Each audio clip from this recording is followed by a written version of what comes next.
back, and then the most disturbing warning signs iceberg volume 2. Pretty reliable stuff today, so I'm not going to get upset with a bizarre bub situation, which is nice. Little relieving from the last stream, because that was torture. But anyway, first video going to be disturbing internet mysteries by Chilling Scares.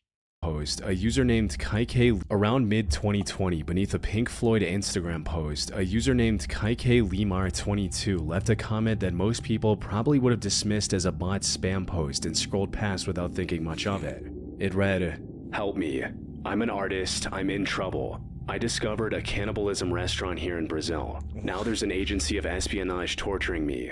My parents were kidnapped. Can you save me? Please, I'm suffering."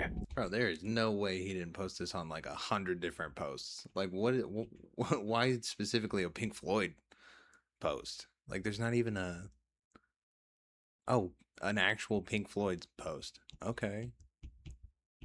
So no, I would think that's just fake too. Can you save me, please? I'm suffering. I discovered a cannibalism restaurant here in Brazil. Now there's an legal name, contact number, complete address. Oh, a whole field of stuff to say? No, absolutely not. And the location of the said cannibalism restaurant, along with its email and a link to its website. On its own, something like this would be easy to dismiss as a troll or a cheap stunt to grab people's attention. But when other users visited the profile, the situation became a lot harder to brush off. His account was filled with nearly identical posts, all repeating the Dude, exactly what I said. Yeah, he's gonna post that everywhere. Same accusation and begging strangers to help him before it was too late.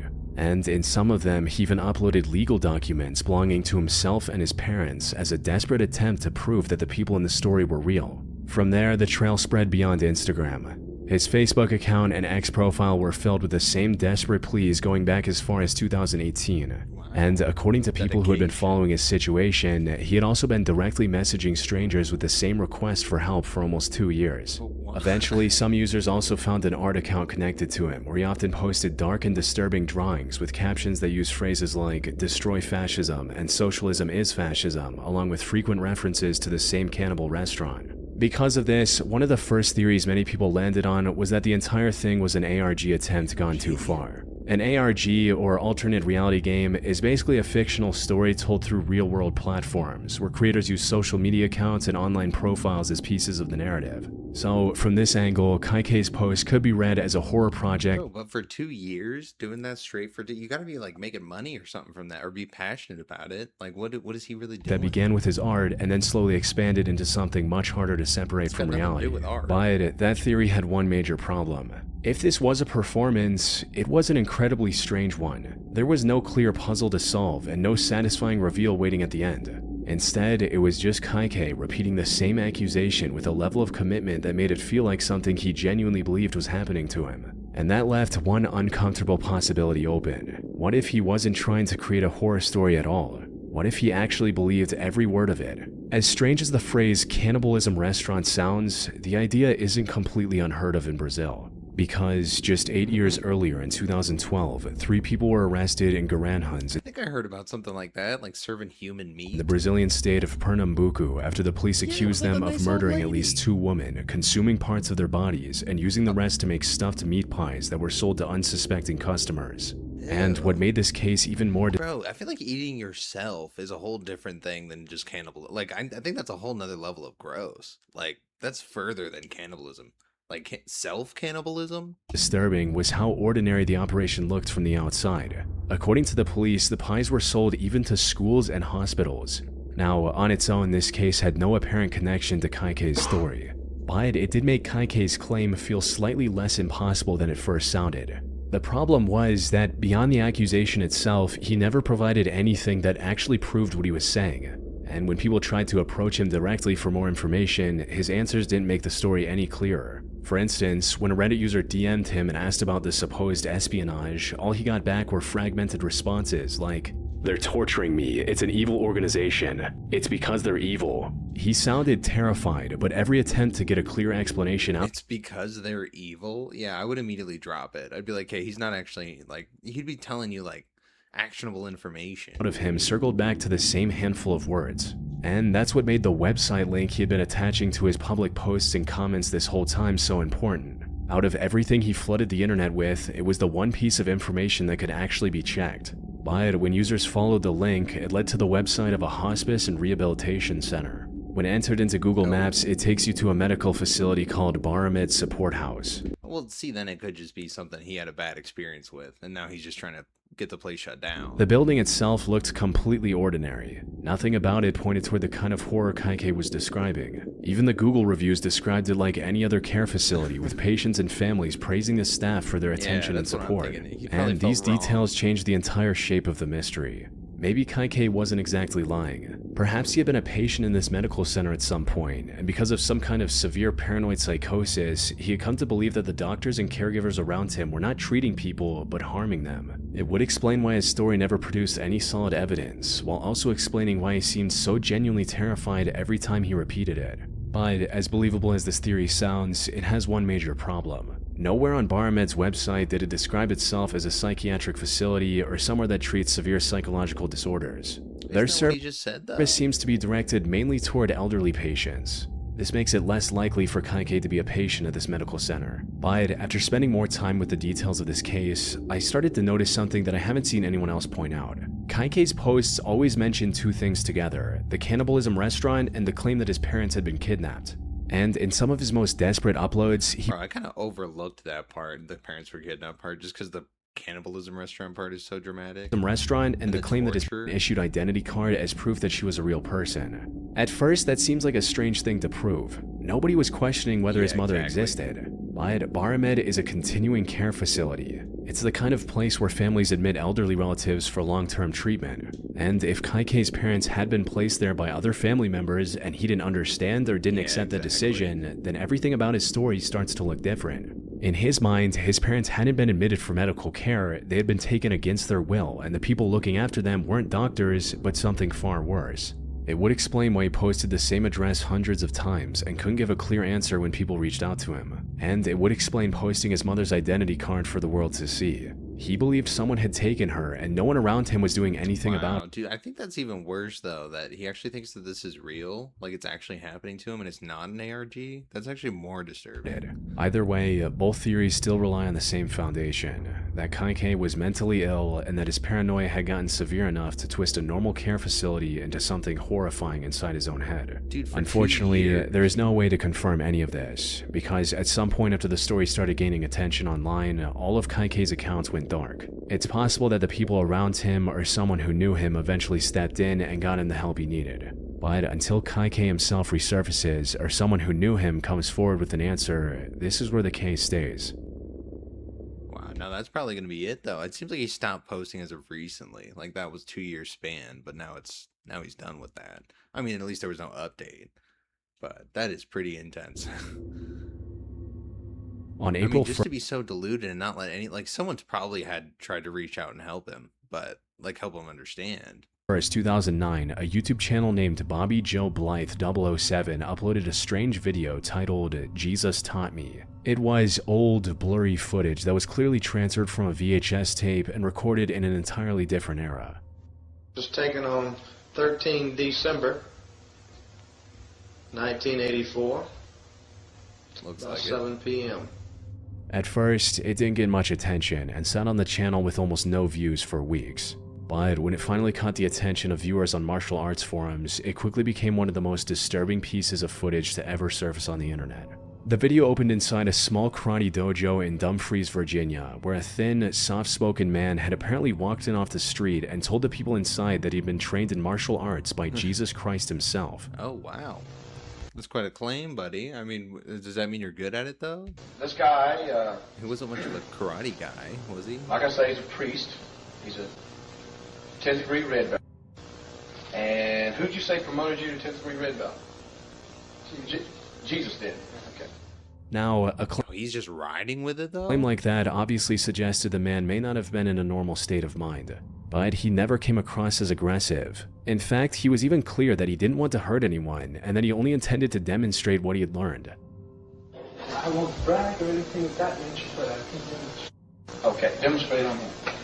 Well, I won't demonstrate on him. I will demonstrate around him.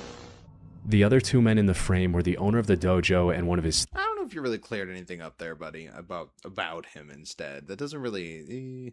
Students. Both were Marines. And once the man finished explaining himself, the owner told the student to face him. Despite the man repeatedly making it clear that he only wanted to demonstrate, the interaction turned violent almost immediately. And even as he tried to back away, the student continued attacking him while the owner watched and let it happen. Whoa, oh, so they're beating this guy up. Why? Don't do that anymore.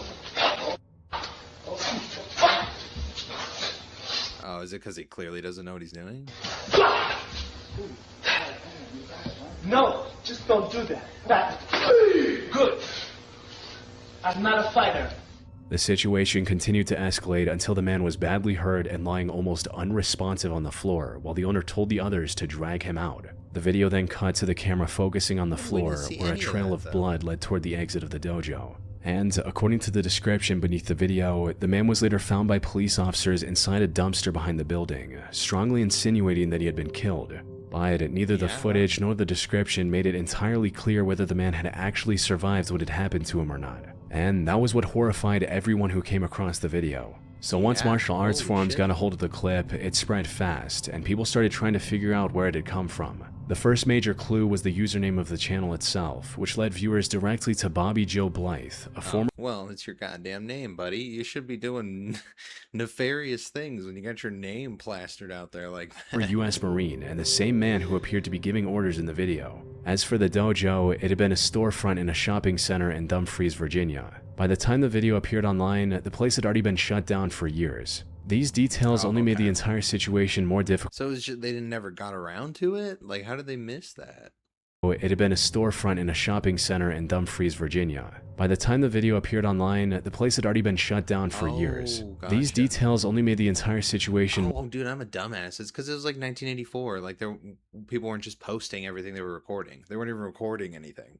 More difficult to explain. Well, they were. Because if this footage actually showed a brutal assault, then why would Bobby be the one to upload it to YouTube decades later? Maybe, in his mind, what happened in that room wasn't a crime at all. When viewers went through the rest of his channel, the videos gave a much clearer sense of the kind of authority he believed in. We don't tolerate this from nobody in our domain. We, black belts, this is our place. We can do what we want anytime we feel like it. And feel free as anybody could be in this world, in this place. And in your place, this is yours. This is how I feel like the police debriefs every morning goes. So they just hype them up to be like overly aggressive. This is your dojo. No one treads on your territory. We can do anything we want. Just school can. We're liberal. If they come through that door, it's open season. Wow, dude, he really walked into the wrong place then. That is so unfortunate. And if this was the kind of violent culture Bobby had built inside his dojo, it would explain how a badly wounded man could be dragged out the back door without anyone in the room treating it like something that needed to be reported. Naturally, viewers began contacting local authorities and sending them the footage, believing they had uncovered evidence of a crime that had somehow gone unnoticed for decades. But just days later, Captain Ronald Mackey of the Dumfries Police Department released a statement that seemed to shut the entire mystery down. According to him, the victim had survived the attack and had been interviewed by police after the incident. On paper, that should have... But where is he? Did he die? Is he living? Been the end of it. Except, the explanation started falling apart as soon as more details came out.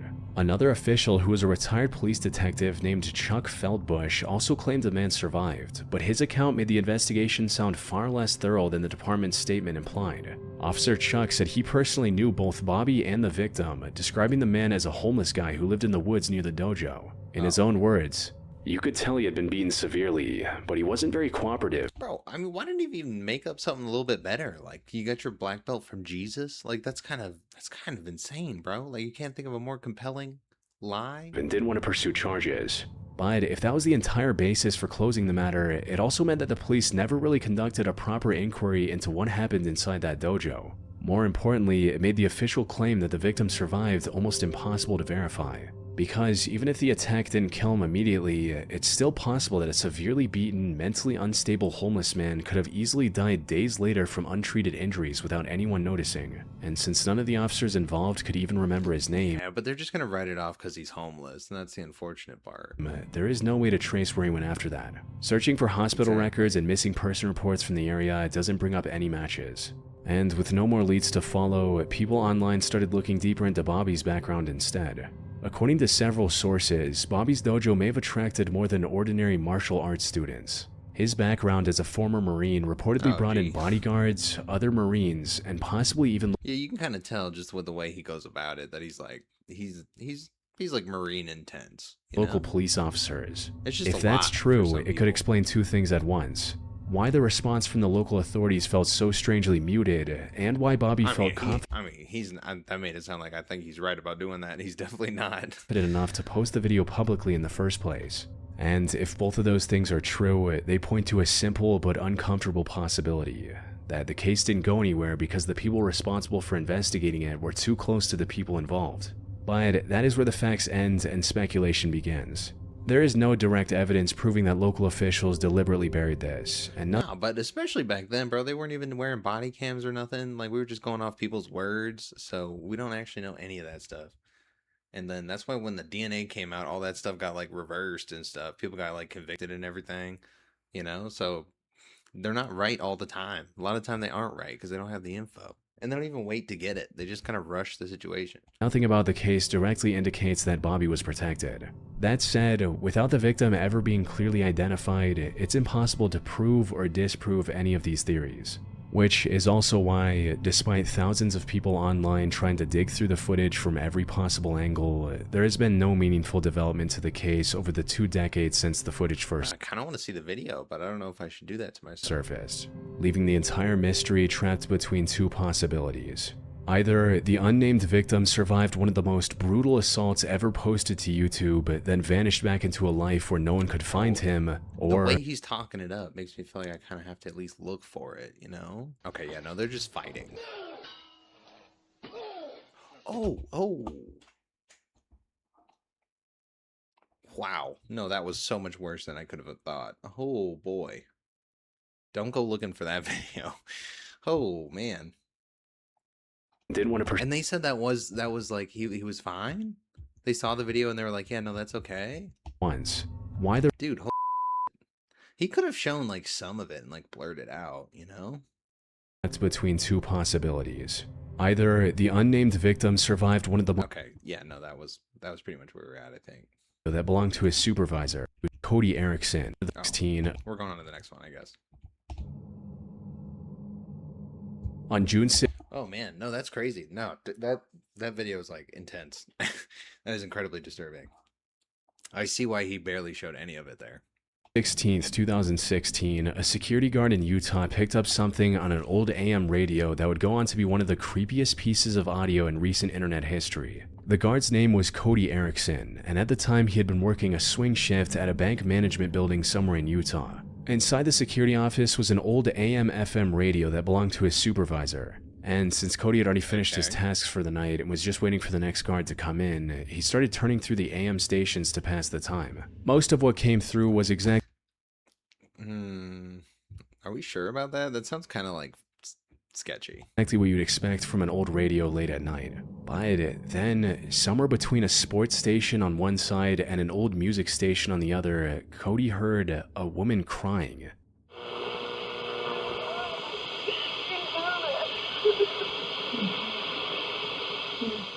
He tried adjusting the dial multiple times, hoping to pull the signal in more clearly, There's not much you can do but about each that. time he moved it, the broadcast either faded into static or got buried underneath one of the nearby stations. Oh, what up, Zip Zap? Still, Zap, what zip, little came zap? through was disturbing I saw your comment earlier, so I remember your name. enough that he pulled out his phone and started recording. In the audio, the woman sounded like she was pleading with someone to leave her alone, and at one point, she mentioned 2 children. Bro, this is like that movie Cellular, though. Like the plot of that movie. But it just doesn't... Like, what can you do about it, though? Yes, it's going to be scary audio.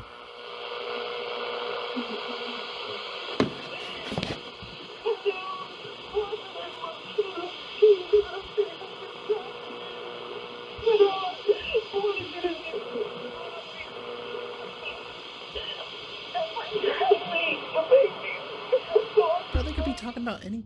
The signal continued wavering in and out throughout the recording, with her voice rising and disappearing beneath the noise.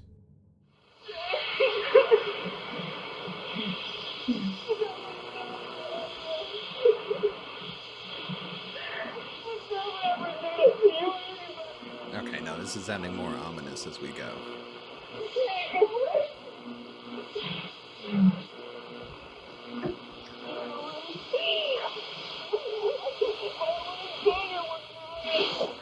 How is it on And the then, radio? right at though? the end, the static cleared just long enough for another voice to come through and say something that nobody has ever been able to agree on.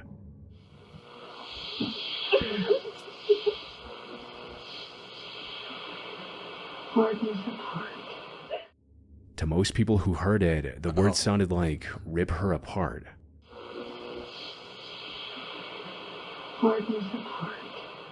No, I don't think so. I think we're kind of assuming there. Hold up. After this, the broadcast cut I out. don't know. Something up, like the part is the last part. I agree. After this, the broadcast cut out completely. Cody later checked that same stretch of the dial twice a night over the following days, hoping to hear it again, but the voice never returned.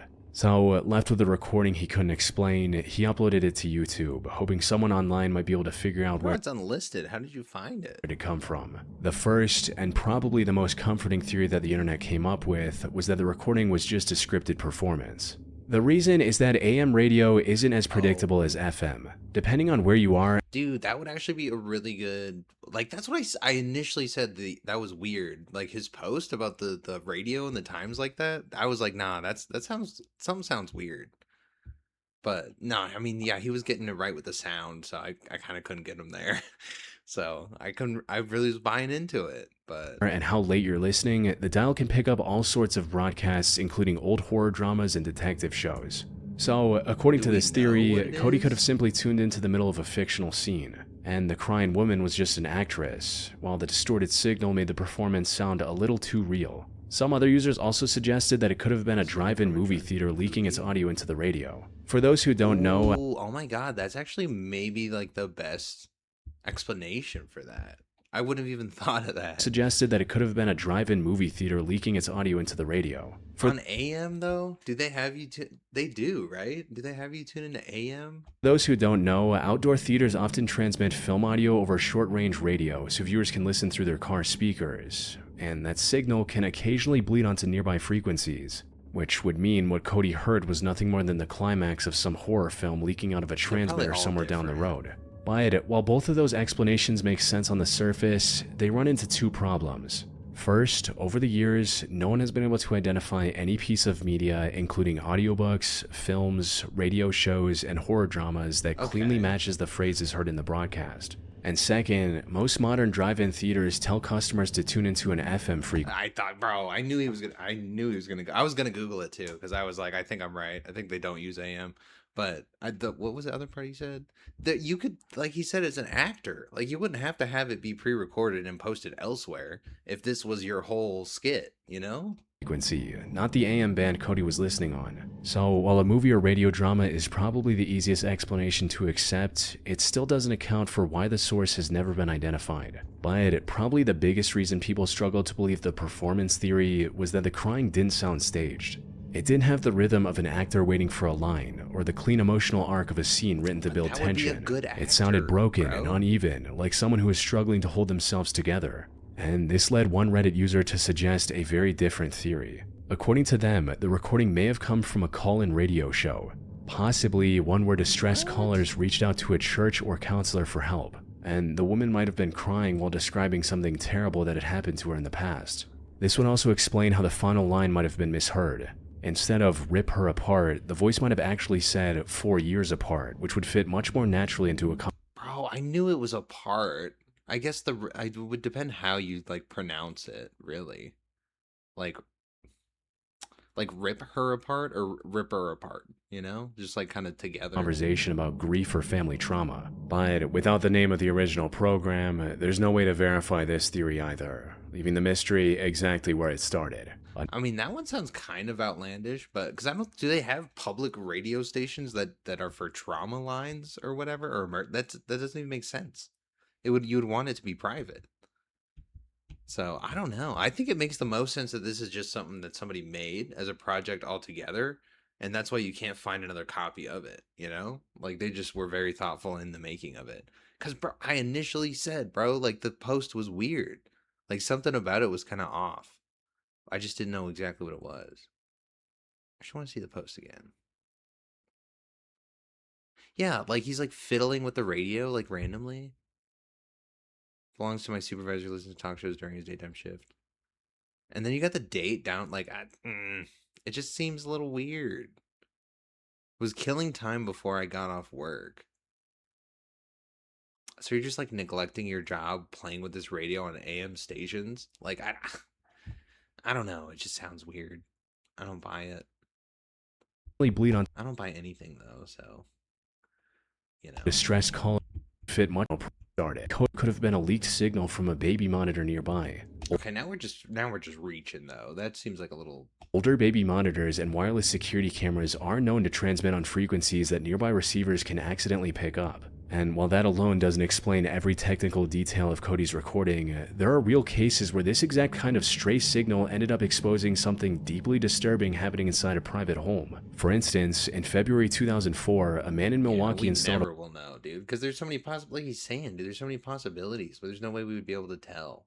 Unless this guy came out and was like, yeah, I faked it, or something. A wireless security camera in his home, but while he was flipping between his own cameras, his receiver accidentally picked up a signal from someone else's house. What? On the screen, he could see two young girls standing with their arms raised above their heads while a woman in the room appeared to be hitting them. When the man contacted law enforcement, police confirmed that his receiver was likely picking up a cross signal from another camera within a radius of about 75 to 150 feet. Similarly, in another case from the Czech Republic in 2007, a father was watching his own baby through a video monitor when the device suddenly picked up a stray signal from another home nearby. It showed a young boy tied up on the bare floor of a room. After the father reported what he saw, police traced the signal to a Is it real though? Are they seeing like playback footage or like real camera footage? house in the neighborhood where the child was found bound with duct tape, severely dehydrated, and being watched over by a video camera. So, with cases like these on record, the idea that Cody's radio caught a stray feed from a monitor or a camera somewhere nearby isn't easy to dismiss.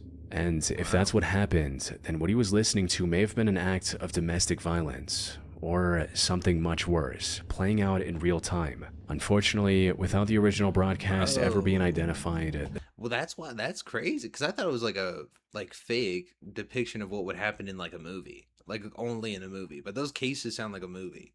The mystery can't move past speculation. Holy shit. All we really have is a short 2-minute recording of an old radio in a quiet security office. And unless that source is ever found, we may never know whether Cody captured a piece of fiction or something far more. Bro, and then this is like, you don't even seem, you wouldn't know immediately that you're looking at like AM real that was never FM, meant to be heard. right? Like it's you don't even see that. If this is the video, so maybe he was with it, and you know, like that, maybe it is real.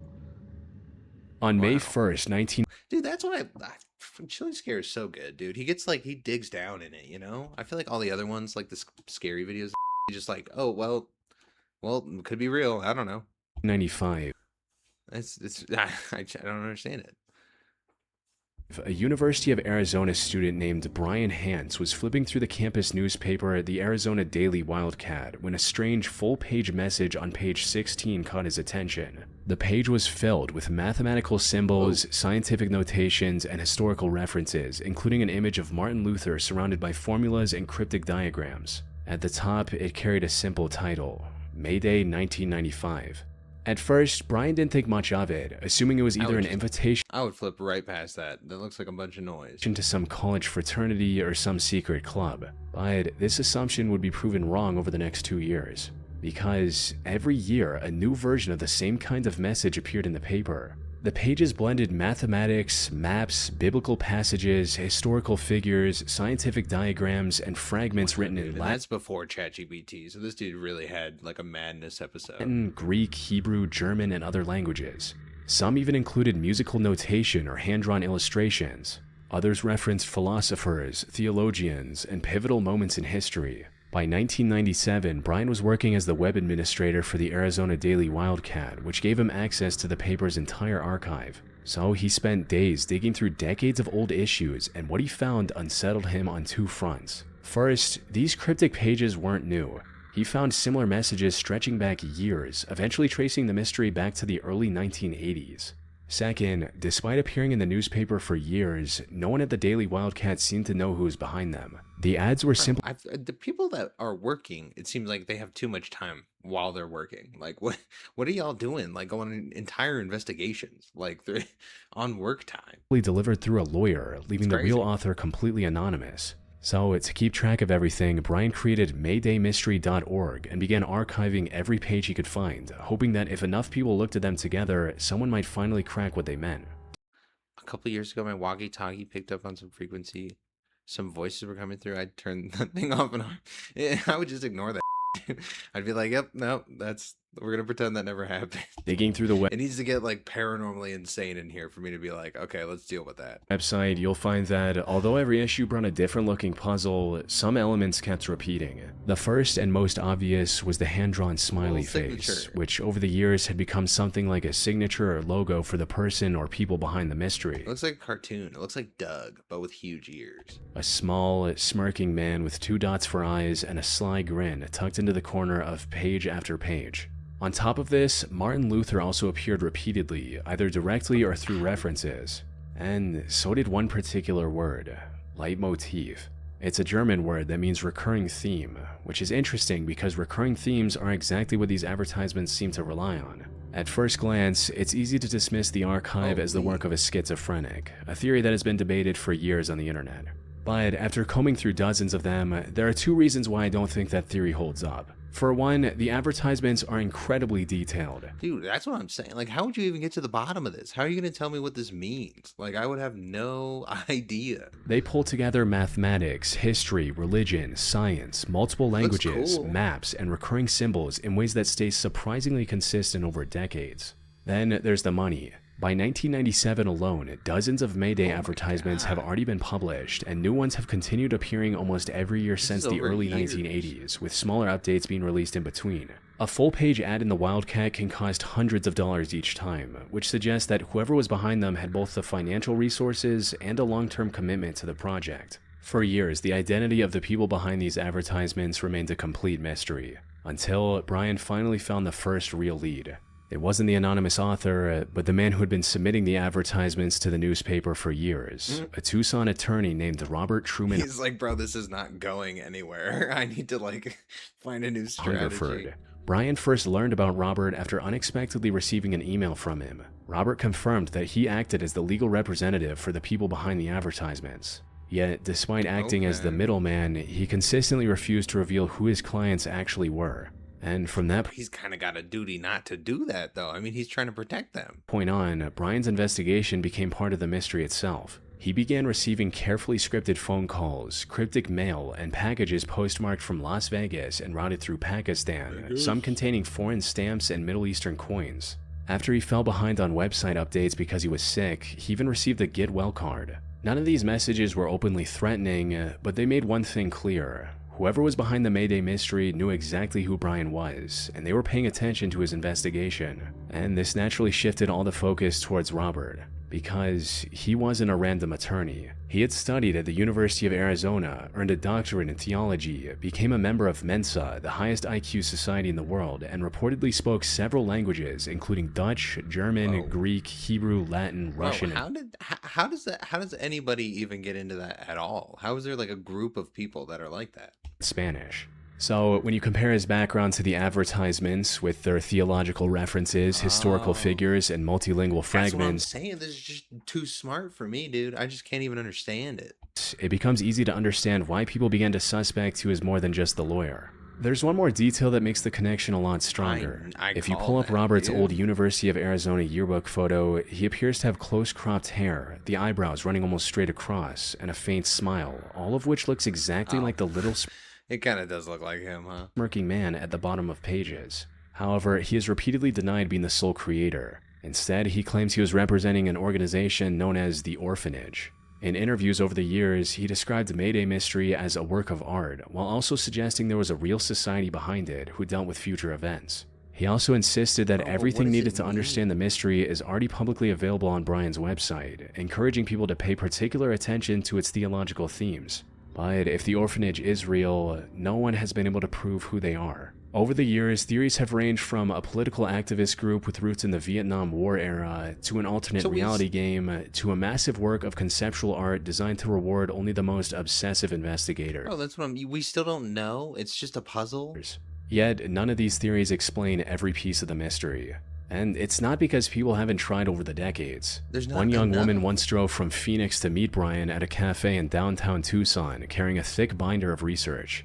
She believed the Mayday mystery was connected to the Zodiac killer, comparing symbols from the ad with ciphers and envelopes linked to the case. Oh, nah, this lady's the ultimate got too much time on her hands subject. Brian heard her out, but told her he didn't think that was it. And before she left, she told him she had already sent everything to the FBI. But not every theory was that far-reaching. One of the most interesting clues came from an anonymous contributor on Brian's website who used the name Near a Terminal. Unlike most people, this person seemed to understand how at least part of the puzzle worked. For one of the earlier ads from the 1980s, the person pointed out that if you counted the brushstrokes in the Chinese characters, you got 24, and if you counted the letters in the English word above them, Richmond, you got 8. Put them together and you get 8/24, or August 24th. Oh, it's getting all numbery, dude. I'm gonna have to go back. When I was in elementary school in the afternoon on the bus, I saw some guy taking 2 kids into his house and told my mom, but she didn't believe me. And then, oh, dude, that's horrible. That's terrible. You're probably one of the last people to see them. Wow, that's awful. Parents should start believing their kids. Absolutely, dude. I mean, the horror movies have taught me that, if anything. Like, how often parents just don't be believing the simple, most logical explanations. I don't know, just old head syndrome. Think they just know everything.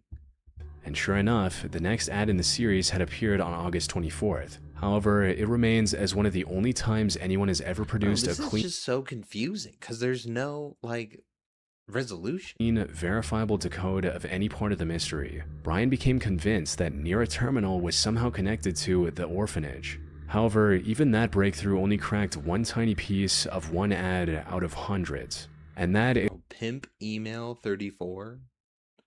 The pimp says Merry Christmas? Okay.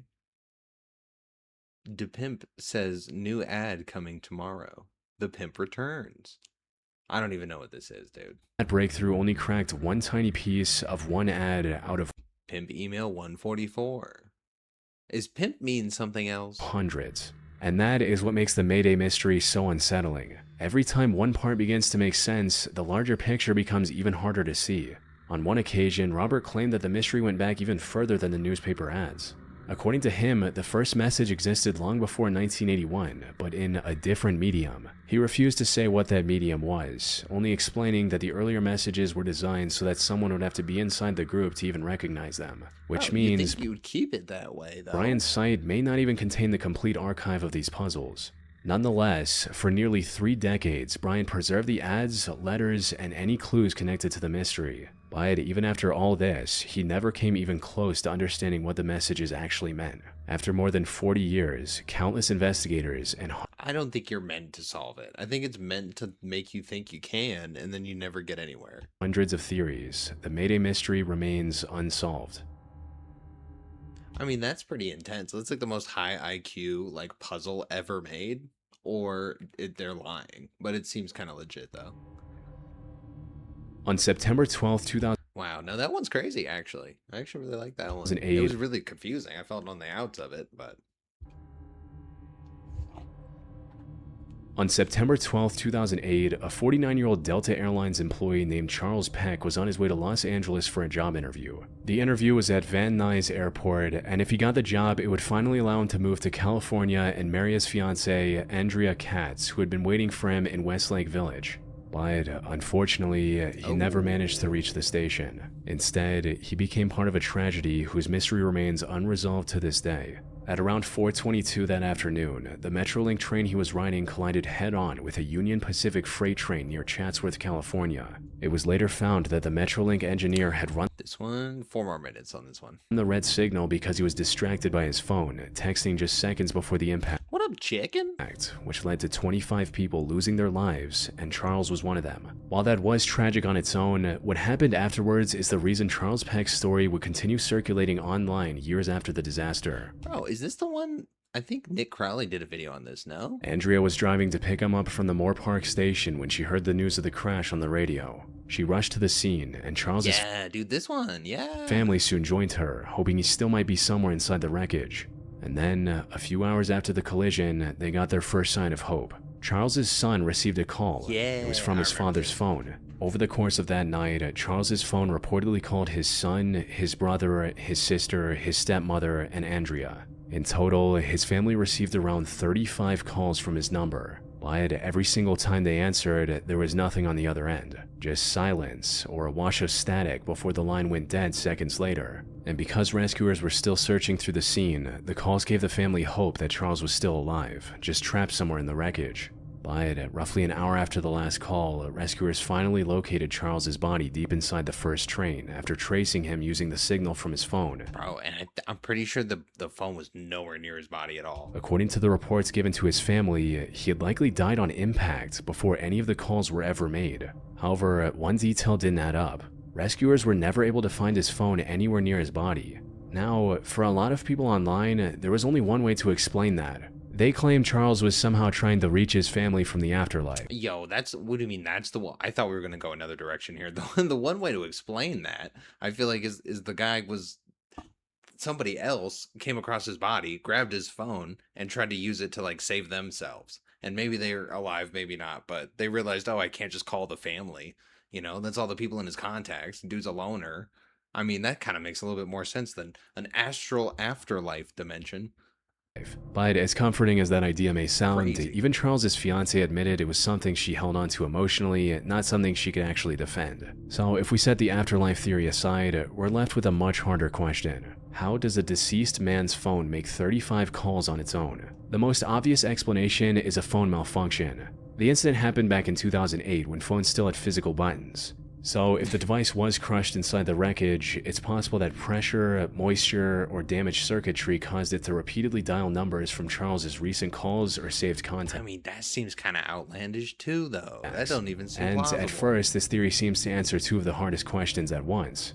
It explains how the calls came from Charles's number It's even though he died on convenient. impact, and why nobody could hear anything on the other end. The reason the phone calls eventually stopped could simply be because the phone ran out of battery after switching through the phone book all night long. But the moment you look closely, this theory falls apart on one single detail. A damaged phone firing off signals at random isn't selective about who it calls. It would have hit coworkers, No, but main thing, dude, they would have found the phone.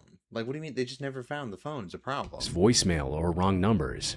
Instead, every And we're single not one gonna track the phone after the fact. Like, how do we? of those 35 calls went to a close family member, and not one rang a random contact, which pushes us toward a second, more disturbing theory. Maybe a survivor trapped inside the same wreckage, too injured to speak, found Charles's phone and scrolled through the recent That's what I'm calls, talking hitting about. one number after another, hoping we someone go. would trace it back. But this still leaves two major questions unanswered. First, if What's a that? conscious person were calling for rescue, why dial the same 5 relatives 35 times and never once call 911? And if someone else Bro, I mean, you could say he was really. You said, bro, he was really, really injured, right? So if he's just like fading out, bro, can only hit call, or call, scroll, call. Like, you're only calling the recents, and then it would make even more sense that you're only calling family members. So, not a problem. Debunked. was using the phone, why was Charles's body the one found after rescuers traced the signal, and to no phone at all? None of these questions disprove the What do you mean, bro? You tracked to his last location. That doesn't. Maybe the phone stopped giving out signal at some point when it was like, I don't know. Like, what do you mean it was pinging right from his body the whole time, and now you can't find the phone? So at some point, someone came and took the phone. That's still my same theory. theory, but they do keep it from being a complete answer. There's also a less charitable version of that same idea. Instead of a survivor, maybe someone passing by the wreckage picked up Charles's phone from the debris and started calling his family as a Same sick, kinda deliberate thing. prank.